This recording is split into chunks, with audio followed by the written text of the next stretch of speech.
নমস্কার বন্ধুরা, কেমন আছেন? নিশ্চয়ই ভালো আছেন, আমিও ভালো আছি। আজ আমি মশলা লুচি করে দেখাবো। তার জন্য 500 গ্রামের মতো ময়দা নিয়ে নিয়েছি, 3খানা আলু সিদ্ধ, এখানে আছে 1 চামচ জিরে, একটু হিং, একটু জোয়ান, একটু চিলি ফ্লেক্স, আর আর কালা জিরে 1/2 চামচ, আর নুন। এই সব মশলাগুলো দিয়ে দেব। আর দেব টক দই।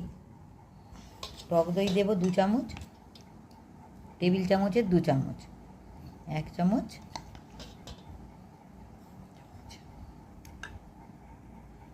এবার আলুগুলো ভালো করে চটকে নিতে হবে।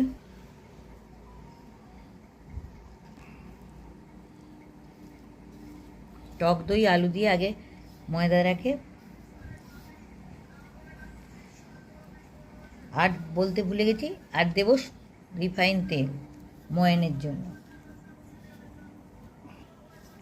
তেলটা দিয়ে দেব। ওকে, বন্ধ করতে হবে।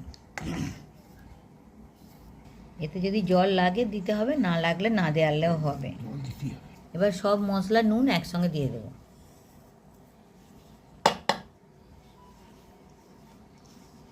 এতে ধনে পাতা দিলে আরও ভালো হতো, ধনে পাতা আজকে আমাদের নেই।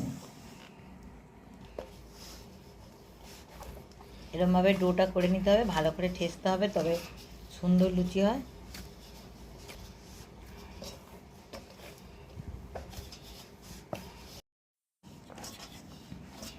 এই মশলা লুচিটা খেতে দুর্দান্ত লাগে, খুব সুন্দর।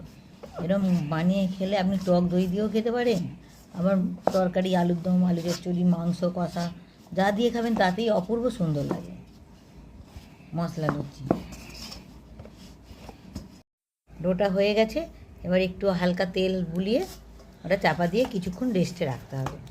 তারপরে লুচিটা ভাজতে হবে, 10 মিনিট রাখলেই হয়ে যাবে।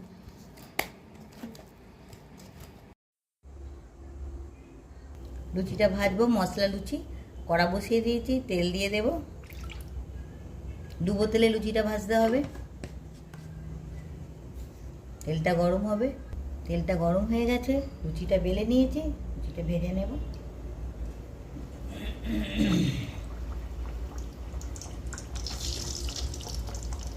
যেহেতু এটা আলু দিয়ে মানে মাখা আছে, একটু ভারী টাইপের লুচিটা হবে।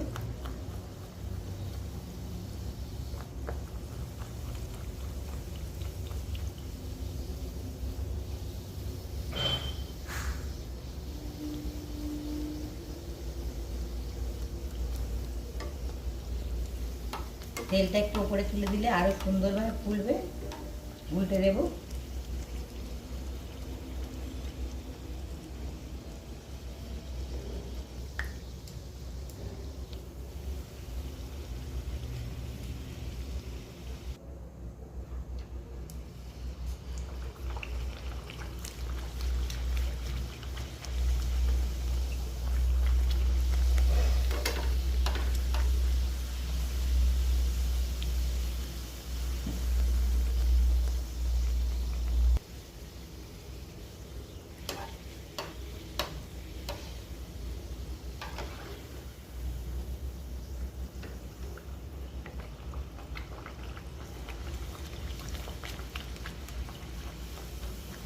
লুচিগুলো সব ফুলেছে, দেখুন কীরকম সুন্দর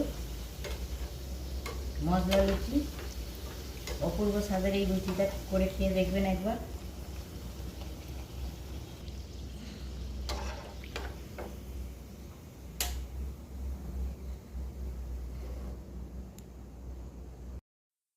দেখুন দারুণ স্বাদের এই লুচিটা একবার করে খেয়ে দেখবেন, অবশ্যই ভালো লাগবে।